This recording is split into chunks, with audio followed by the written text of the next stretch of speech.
और वो सब बच्चों आपका आज हम लोग रिलेशन के क्वेश्चंस और भी कुछ इंपॉर्टेंट क्वेश्चंस करने वाले हैं। और जैसा कि प्रीवियस लेक्चर में एक क्वेश्चन था, हमने उसका 2 पार्ट कर दिया था। एक पार्ट हमने आपके लिए छोड़ा था कि आप उसको सोचें, और उसको आज हम लोग करने वाले हैं, क्योंकि हमें नहीं पता चल रहा है आप सोच रहे हैं कि नहीं सोच रहे हैं। तो हम बता देंगे, अगर आप सोचे रहेंगे आप अपनी चीज़ों को इससे मैच कराएंगे कि आपने सही सोचा था या नहीं सोचा था। ठीक, तो देखिए बात ये हुई थी, अगर 2 रिफ्लेक्सिव रिलेशन दिया है तो हमने उसका यूनियन इंटरसेक्शन देखा था कि वो भी रिफ्लेक्सिव होगा। अगर 2 सिमेट्रिक रिलेशन दिया है तो हमने देखा कि इंटरसेक्शन यूनियन दोनों सिमेट्रिक हो जा रहा है। लेकिन हमने कहा था ट्रांजिटिव नहीं होता है ना। अब नहीं होता है तो उसके लिए हमें काउंटर एग्जाम्पल देना पड़ेगा। We have to give an counter example to disprove that the intersection of transitive relation और union of transitive relation is transitive. तो उसमें एक बात हमने ये किया था कि अगर इंटरसेक्शन की बात करें, अगर हम इंटरसेक्शन की बात करें तो रिफ्लेक्सिव का इंटरसेक्शन रिफ्लेक्सिव, रिफ्लेक्सिव का सिमेट्रिक का इंटरसेक्शन सिमेट्रिक, एंड ट्रांजिटिव का इंटरसेक्शन ट्रांजिटिव। इंटरसेक्शन के केस में तीनों चीज़ें हो जाती हैं। लेकिन यूनियन में हमने 2 प्रूफ कर दिया था कि अगर 2 रिफ्लेक्सिव रिलेशन का यूनियन करें या 2 सिमेट्रिक रिलेशन का यूनियन करें तो जो यूनियन वाला रिलेशन बनेगा वो भी दोनों ही होगा, रिफ्लेक्सिव भी होगा और सिमेट्रिक भी होगा। लेकिन ये ट्रांजिटिव नहीं होता है। उसके लिए हम लोग एक काउंटर एग्जाम्पल देखेंगे। तो सबसे पहले बात ये प्रूफ करेंगे कि अगर ट्रांजिटिव है तो उसका इंटरसेक्शन भी ट्रांजिटिव होगा। ठीक, पहले ये प्रूफ कर लेते हैं, फिर उसका काउंटर एग्जाम्पल हम लोग यूनियन वाले केस में देखेंगे क्या होगा। तो क्वेश्चन ये है, कल के ही क्वेश्चन को हम लोगों ने एक्सटेंड किया है।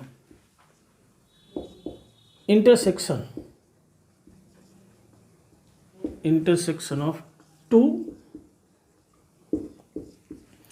ट्रांजिटिव रिलेशन,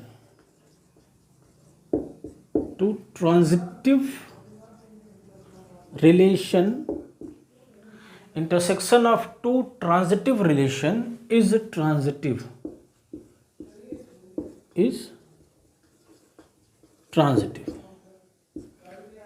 बात ठीक है। चलिए सोल्यूशन इसका देखते हैं। बहुत ही आसान सा सोल्यूशन है इसका। 2 ट्रांजिटिव रिलेशंस पहले हम कंसीडर कर लेते हैं। Late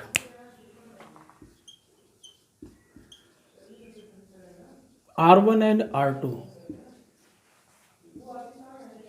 be any two transitive relation. ठीक, बी एनी 2 ट्रांजिटिव रिलेशन, कोई भी 2 ट्रांजिटिव रिलेशन हमारे पास, हमको दिखाना इनका इंटरसेक्शन ट्रांजिटिव होगा। To so R1 intersection R2 is transitive,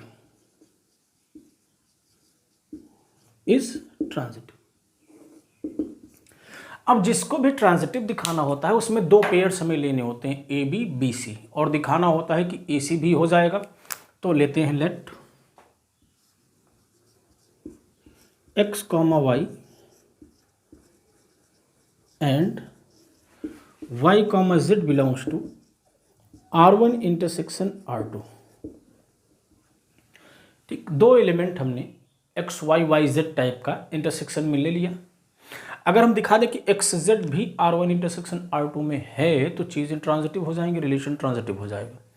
तो देखिए बहुत ही आसान सा इम्प्लीकेशन है। अगर ये दोनों ही इंटरसेक्शन में है, मीन्स ये दोनों में होंगे, मीन्स x और y, x y and y z, ये R1 में भी होगा and x y and y z R2 में भी होगा। Intersection by definition of intersection. अब x y y z R1 में है और R1 और R2 दोनों ही ट्रांजिटिव दिया है, तो यहाँ पर ट्रांजिटिविटी का यूज़ करके एक्स जेड R1 में हो जाएगा और यहाँ पर ट्रांजिटिविटी का यूज़ करके एक्स जेड R2 में हो जाएगा। अब एक्स जेड R1 में भी है, एक्स जेड R2 में भी है, इसका मतलब क्या हुआ? Bye definition of intersection x Z R1 intersection R2 में भी है। और यही तो हमें दिखाना था कि R1 इंटरसेक्शन R2 भी ट्रांजिटिव होगा, और हमने उसको दिखा दिया। ठीक, तो इसको आप एक क्वेश्चन बना के पूरा लिख सकते हैं, जो कि कई बार आपसे पूछा गया है। प्रीवियस ईयर क्वेश्चंस को आप खंगालेंगे तो उसमें आपको एक क्वेश्चन ये मिल जाएगा जो कि कई बार पूछा है, जिसका हमने सलूशन ऑलरेडी आपको करा दिया। क्वेश्चन क्या होगा जो आपको करना होगा, सो दैट दिखाइए कि intersection of equivalence relation, intersection of to equivalence relation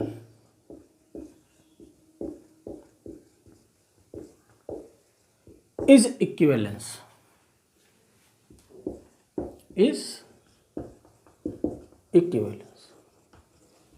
solution इसका हो गया, हमने दिखा दिया कि intersection of to equivalence relation is equivalence. आपको दिखाना होगा कौन सा, जो इसके पहले हम लोगों ने प्रूव किया। पहले आप दिखाएंगे intersection of reflexive is reflexive, intersection of symmetric is symmetric and intersection of transitive is transitive. तीनों चीज़ दिखा देंगे, आपका ये क्वेश्चन कंप्लीट हो जाएगा।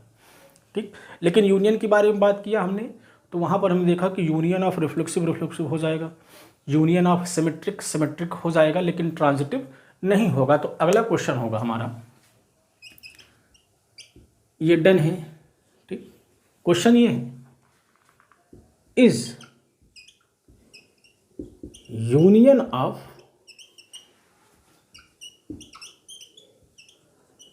transitive relation, is union of transitive relation is transitive? ठीक, ये सवाल है। तो हमने आंसर आपको पहले ही बता रखा है कि ज़रूरी नहीं है ना। इसका फर्स्ट क्या हो जाएगा आंसर, नो। अब सिर्फ नो कहने से काम नहीं चलेगा, हमें एक एग्जाम्पल देना पड़ेगा। बहुत ध्यान से समझिए, एग्जाम्पल इंपॉर्टेंट है ये। मान लीजिए R1 हम डिफाइन कर दें, consider the set Z, means जिस पर हम लोग रिलेशन डिफाइन कर रहे हैं वो सेट ऑफ इंटीजर है। Consider the set Z means set of integers. इस पर R1 हम डिफाइन कर देते हैं कि इसमें वो सारे पेयर्स आएंगे कि 5 उनके डिफरेंस को डिवाइड करिए। 5 डिवाइड्स x माइनस वाई। ठीक, 5 divides x minus Y. Modulo relation को आप याद करिए, m divides x minus Y. m कुछ भी हो या रिलेशन क्या होता है, इक्विवेलेंस होता है, तो ट्रांजिटिव भी होगा। ठीक, ऐसे ही R2 हम डिफाइन कर दें, R2 हम लोग डिफाइन कर दें। इसी टाइप का एक और रिलेशन ले लेते हैं, एक्स वाई। इसमें वो सारे एक्स वाई आएंगे, 7 divides x minus Y, 7 divides x minus Y.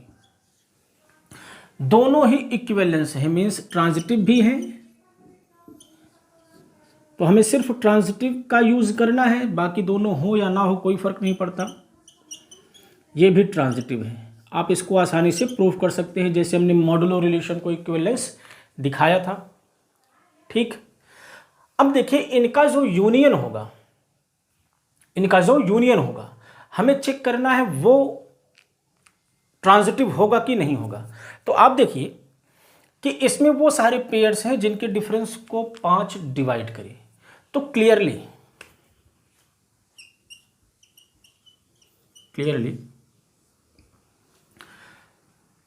2,7 R1 में होगा, क्योंकि 2 माइनस 7 -5 आएगा और 5 जो है वो -5 को डिवाइड करता है, तो 2 7 से रिलेटेड होगा वाया रिलेशन R1। और अगर ऐसे ही हम सोचें 7,14 ये R2 में होगा। ट्रांजिटिव में हमें ABC टाइप का लेना होता है, इसीलिए इस टाइप का एलिमेंट कंसीडर किया जा रहा है। 2,7 R1 में होगा, 7,14 R2 में होगा, क्योंकि 7 - 14 -7 7 -7 को डिवाइड कर रहा है। तो अगर ये R1 में है, ये R2 में है, तो 2,7 एंड 7,14 यूनियन में आ जाएगा, यूनियन में सारे एलिमेंट मिला के लिखे जाते हैं, तो 2 7 7 14 जो है वो R1 यूनियन R2 में आ जाएगा। अब ट्रांजिटिव होने के लिए 2 को 14 से रिलेटेड होना पड़ेगा। यूनियन तभी ट्रांजिटिव होगा जब 2 है वो क्या हो जाए, 14 से रिलेट हो जाए। लेकिन आप बताइए क्या 2 14 से रिलेटेड होगा? कभी नहीं होगा, क्योंकि 2 और 14 को माइनस करेंगे तो -12 आएगा, और -12 को ना ही 5 डिवाइड करता है और ना ही 7 डिवाइड करता है। तो 2,7 यूनियन में नहीं होगा, but 2,14 does not belongs to R1 union R2। क्योंकि यूनियन में कब आएगा? जब या तो R1 में रहा हो या तो R2 में रहा हो। R1 में होने के लिए इसके डिफरेंस को 5 को डिवाइड करना पड़ेगा, लेकिन डिफरेंस 12 है या -12 है, 5 भी नहीं करेगा, और R2 में भी नहीं होगा क्योंकि 7 भी -12 को डिवाइड नहीं करेगा। तो ऐसे ही आप बहुत सारे एग्जाम्पल्स बना सकते हैं। उसमें से एक एग्जाम्पल ये है जो कि ये शो करता है कि union of transitive relation need not be transitive. अब जब ट्रांजिटिव में दिक्कत आ गई तो इसका मतलब union of 2 equivalence relation need not be equivalent. तो एक और क्वेश्चन हम लोग यहाँ पे बना लेते हैं और दोनों का सलूशन हो गया। तो क्वेश्चन क्या होगा? So that union of 2 equivalence relation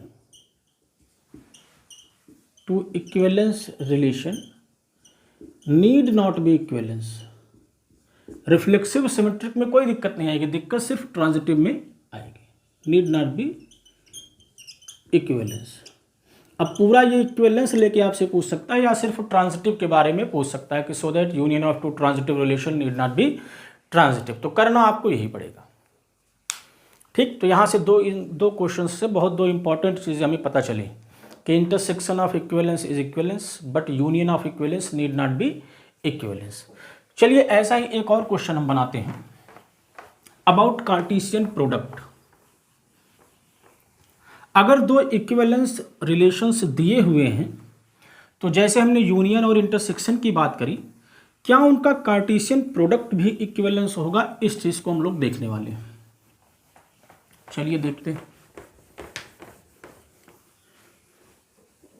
तो पहले रिफ्लेक्सिव चेक करेंगे, सिमेट्रिक चेक करेंगे, एंड देन ट्रांजिटिव चेक करेंगे। ये भी कई बार पूछा गया है, तो ये भी एक इंपॉर्टेंट क्वेश्चन है। क्वेश्चन पहले मैं लिखता हूं, उसके बाद हम लोग उसको चेक करेंगे। Is Cartesian product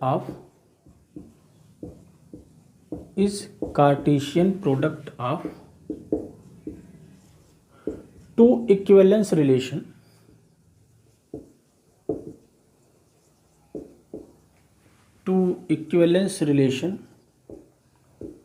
is equivalence. ये हमें चेक करना है।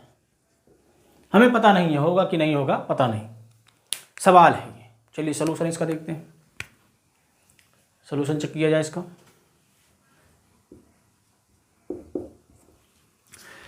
तो पहले हम एक सेट कंसीडर कर लेते हैं जिस पर R1 और R2 2 इक्विवेलेंस रिलेशन ले लेते हैं। उसके बाद उनके कार्टेशियन प्रोडक्ट की बात करेंगे ना। एक सिस्टमेटिक वे में हर चीज़ें जैसे आपको एग्जाम में लिखनी है वैसे ही यहाँ पर लिखी जा रही हैं। तो आपको हूबहू लिखना है या आप अपने तरफ से मॉडिफाई कर सकते हैं। तो let capital X be any set, जो भी लेते हैं नॉन एम्प्टी लेते हैं, ऑब्वियस सी बात है, be any non empty set. कोई भी एक ऐसा हमारे पास सेट है जो कि खाली नहीं है, उसमें कुछ एलिमेंट्स हैं। लेट R1 एंड R2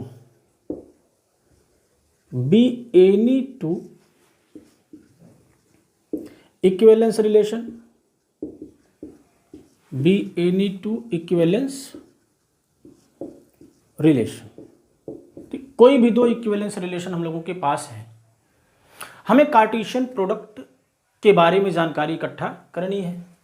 तो कार्टेशियन प्रोडक्ट पहले इनका डिफाइन कैसे होगा उसको कर लेते हैं। R1 क्रॉस R2, बहुत ध्यान से समझिएगा। R1 जो है जैसे ए क्रॉस बी हम लेते हैं तो ए क्रॉस बी के जो एलिमेंट्स होते हैं वो ए कॉमा बी टाइप के होते हैं, जहाँ पे जो पहला होता है वो पहले सेट से आता है और जो दूसरा होता है वो दूसरे सेट का मेंबर होता है।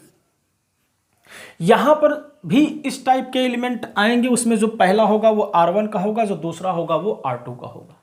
लेकिन आप बात को ध्यान दें कि R1 में पहले से ही ऑर्डर्ड पेयर टाइप के एलिमेंट होंगे।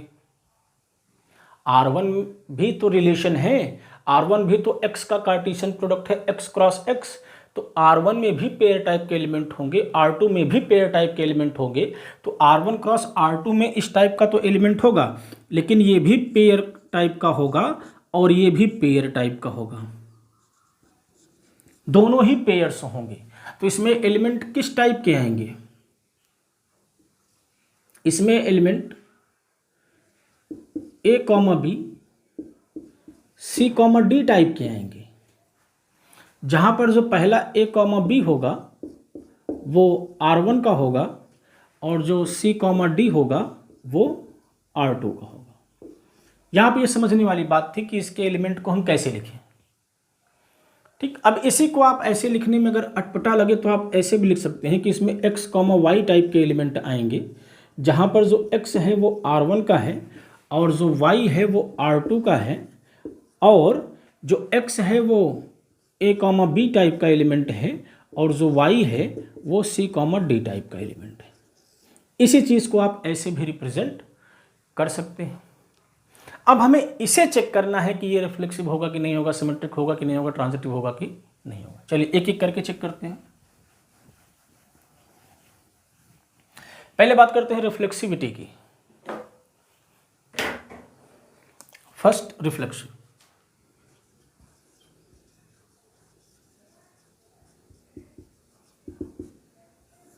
चलिए रिफ्लेक्सिव कोई रिलेशन कब होता है? जब जिस सेट पर हमने रिलेशन डिफाइन किया है उसमें एक एलिमेंट लें और वो एलिमेंट खुद से रिलेटेड हो जाए।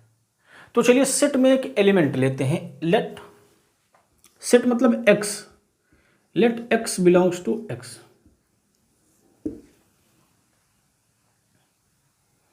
ठीक, अब हमें क्या दिखाना है कि जो x कॉमा x होगा वो कार्टेशियन प्रोडक्ट में होगा। बात क्लियर है? चलिए अब अगर x x में है और R1 जो है वो इक्विवेलेंस रिलेशन है तो R1 रिफ्लेक्सिव भी होगा। तो R1 के रिफ्लेक्सिव होने की वजह से x कॉमा x R1 में आ जाएगा। Now since R1 and R2 are reflexive, भाई इक्विवेलेंस है तो रिफ्लेक्सिव तो होंगे ही। तो रिफ्लेक्सिव होने की वजह से x कॉमा x जो है वो R1 में भी होगा और जो x कॉमा x है वो R2 में भी होगा। जाहिर सी बात है बाय डिफिनीशन। अब अगर x कॉमा x R1 में है, x कॉमा x R2 में है, तो x कॉमा x दोनों का कार्टेशियन प्रोडक्ट, दोनों एलिमेंट का, वो कहाँ हो जाएगा? R1 क्रॉस R2 में हो जाएगा। R1 क्रॉस R2 में हो जाएगा। या इसी को हम कैसे लिख सकते हैं? A comma A R1 cross R2 में हो जाएगा, जहां पर जो A है वो x कॉमा x है।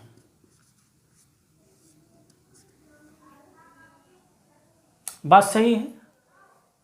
ठीक, और आपको ये भी बात ध्यान देनी है कि जो R1 और R2 है वो तो x पे था, सही है? तो जो एलिमेंट लेना है वो x का लेना है। x का एलिमेंट हमने ले लिया और दिखा दिया कि जो हर एक एलिमेंट है वो खुद से रिलेटेड है, वो R1 क्रॉस R2 में होगा। ठीक, चलिए सिमेट्री की बात करते हैं। क्वेश्चन आप लिख लीजिएगा, इसको मैं इरेज कर दे रहा हूं।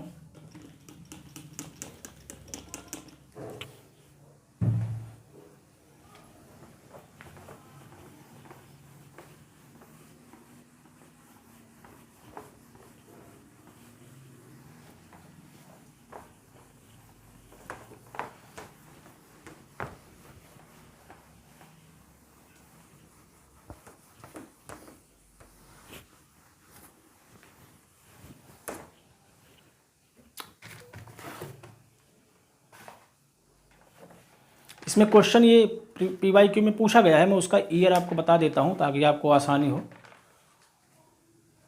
ईयर में देख लेता हूँ किस ईयर में पूछा है। ठीक है, इंटरसेक्शन वाला तो आपसे कई साल पूछा है, 2020, 19, 16 कई बार पूछा है। ठीक,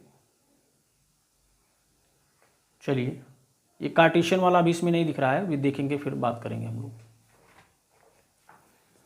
तो इस तरह से हुआ। और आपको ये बात यहाँ पे ध्यान रखनी है कि जो R1 था वो x पे था, जो R2 था वो x पे था। बात सही है। तो जो R1 क्रॉस R2 रिलेशन की हम लोग बात कर रहे हैं वो x क्रॉस x पे है, ये बात आप लोग ध्यान रखेंगे ना। अंडरस्टूड है, इसीलिए हमने इसको अलग से मेंशन नहीं किया। चलिए अब सिमेट्री की बात करते हैं। B,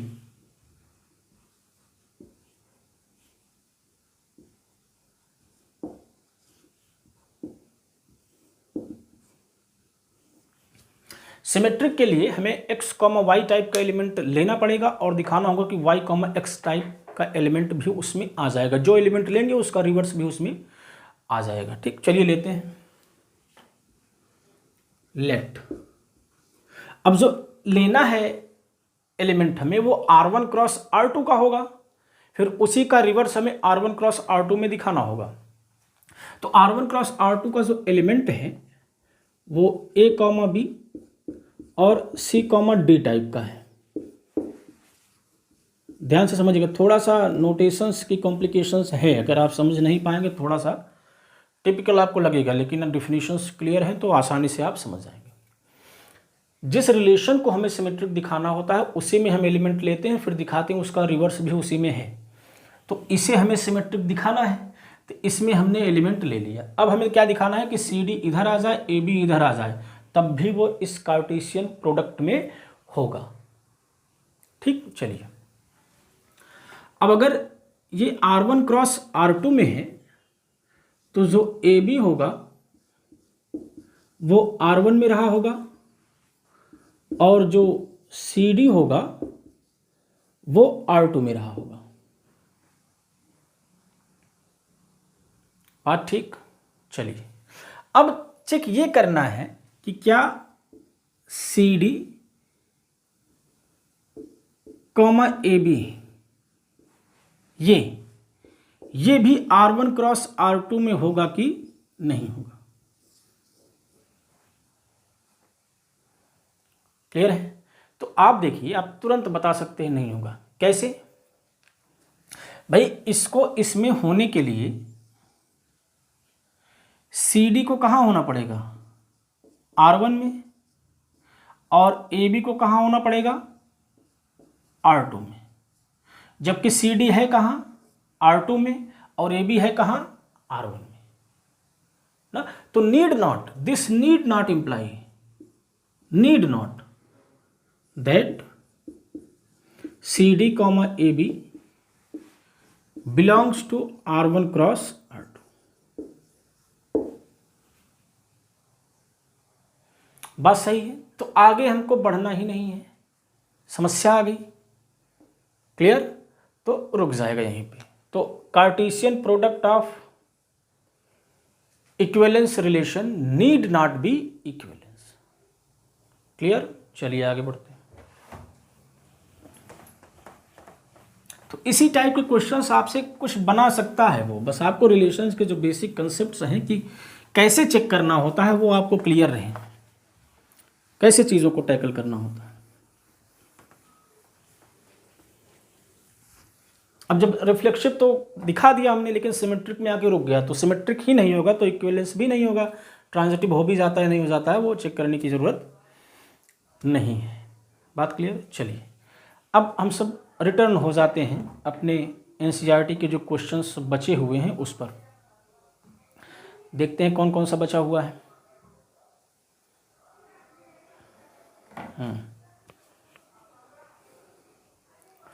देखिए इसमें 8वां हम लोगों ने कर लिया था पहले का, जो कि एक बढ़िया सवाल था।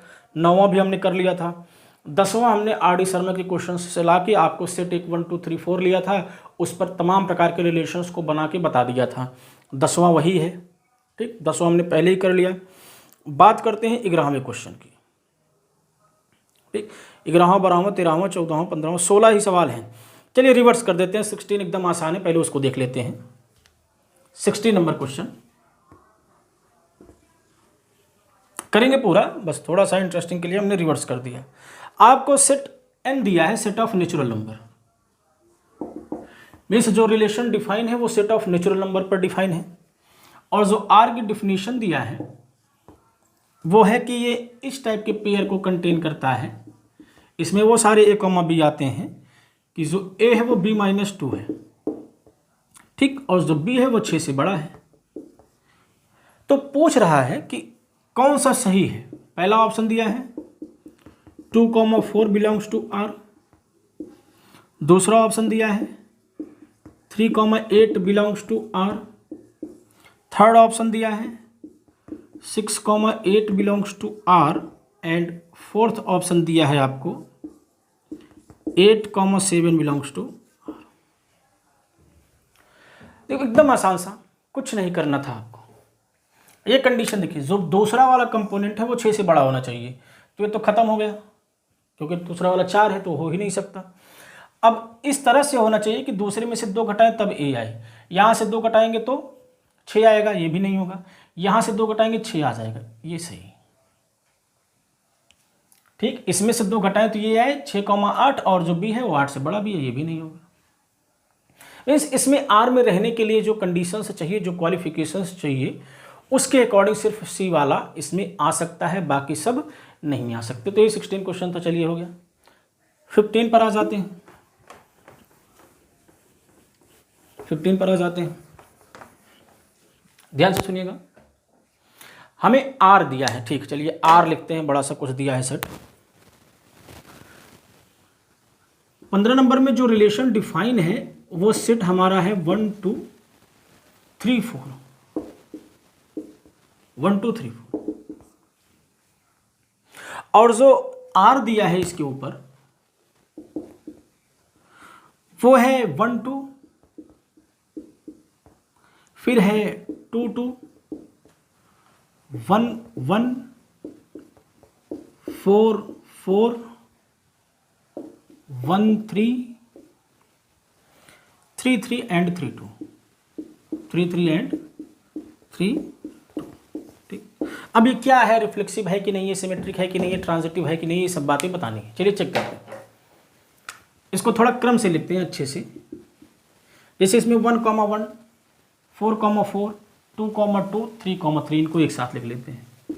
1 1, 2 2, 3 3 एंड 4 4। ये हो गया। कौन कौन सा बचा? हमारे पास बचा 1 2, ठीक, इसको हमने लिख दिया। हमारे पास बचा 1 3, इसको हमने लिख दिया। हमारे पास बचा 3 2। ये था। आप देखिए अच्छा सा क्रम से लिख गया तो चेक करने में आसानी होती है। तो रिफ्लेक्सिव तो आपको ये दिख रहा है क्योंकि सेट 1 2 3 4 है और सारे ही एलिमेंट्स खुद से रिलेटेड R में दिए हुए 1,1 है, 2,2 है, 3,3 है, 4,4 है, तो रिफ्लेक्सिव हो गया। सिमेट्रिक चेक करते हैं। इन सब का उल्टा यही होगा तो है। 1 का उल्टा 2 1, 2 1 नहीं है तो सिमेट्रिक नहीं होगा, सिमेट्रिक नहीं होगा। ट्रांजिटिव चेक करते हैं। तो A, B, B, C type का एलिमेंट हमें ढूंढना है। देखिए 1,1, 1,3, तो 1 को 3 से होना पड़ता, लेकिन 1,3 इसमें नहीं है तो ट्रांजिटिव भी नहीं होगा। ऐसा क्यों हुआ? क्योंकि 1,1 और 1,3 ये दोनों ही R में हैं, लेकिन 1 3, अच्छा 1 3 तो है ही भाई, ये कैसे कह दिया हमने? 1 3 तो है ही, 1 3 होना था ना, 1 3 तो है ही। चलिए इसका काम हो गया। और चेक करते हैं। जैसे यहाँ से 1,1, 1,2, तो 1,2, 1,2 भी है तो ये ट्रांजिटिव हो जाएगा ना। अब यहाँ से 3,3, 3,2, तो 3,2 है ही तो ट्रांजिटिव हो जाएगा। ठीक, ऐसे आपको चेक करना है। तो ये रिफ्लेक्सिव हो गया, सिमेट्रिक नहीं हुआ, ट्रांजिटिव हो गया। फिर से एक बार मैं इसको आपको बता देता हूँ, कन्फ्यूजन हो सकता है। जल्दबाजी में हमने बता दिया। चलिए ये था हमारे पास, फिर से देख लीजिए। रिफ्लेक्सिव में कुछ नहीं बताना है, ये तो ऑब्वियस है, सबको पता चल गया होगा। सिमेट्रिक में नहीं बताना है, ये भी ऑब्वियस है, पता चल गया होगा, क्योंकि 1,2 है लेकिन 2,1 नहीं है तो सिमेट्रिक नहीं होगा। ट्रांजिटिव में देखिए, हमें A, B, B, C type का एलिमेंट पहले लेना होता है और देखना होता है कि A, C है कि नहीं।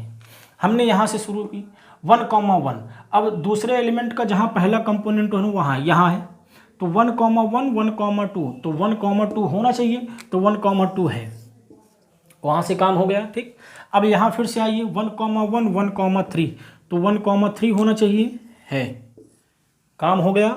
अब देखते हैं 2,2, किसी का पहला कंपोनेंट 2 नहीं है तो इसके कोई मतलब नहीं करने का। 3 पे आइए, पहला लास्ट कंपोनेंट 3 है तो जिसमें पहला कंपोनेंट 3 ये, तो 3,3, 3,2, तो 3,2 को होना चाहिए, 3,2 इसमें है, तो यहाँ भी काम हो गया। अब किसी का पहला कंपोनेंट 4 नहीं है तो बात नहीं करेंगे। तो इस तरह से ये ट्रांजिटिव बच्चों हो गया। तो यही आपको बताना था, इसमें सिर्फ सिमेट्री में दिक्कत आई, रिफ्लेक्सिव और ट्रांजिटिव हो गया। ठीक, चलिए इसको यहीं पर रोकते हैं। इसमें बढ़िया बढ़िया क्वेश्चंस जो इसके पहले हुए उसको आप खासा अभ्यास करेंगे लिख के, क्योंकि इसमें लिखना ही सीखना है कि कैसे चीज़ों को लिखना है ना। कंसेप्ट उसमें समझ में आ जाएगा, क्या करना है, क्या दिखा रहे हैं, सब क्लियर हो जाएगा, लेकिन बस लिखने की चीज़ उसमें आपको परफेक्ट करनी है। सो थैंक्स फॉर टुडे, मिलते हैं नेक्स्ट लेक्चर में।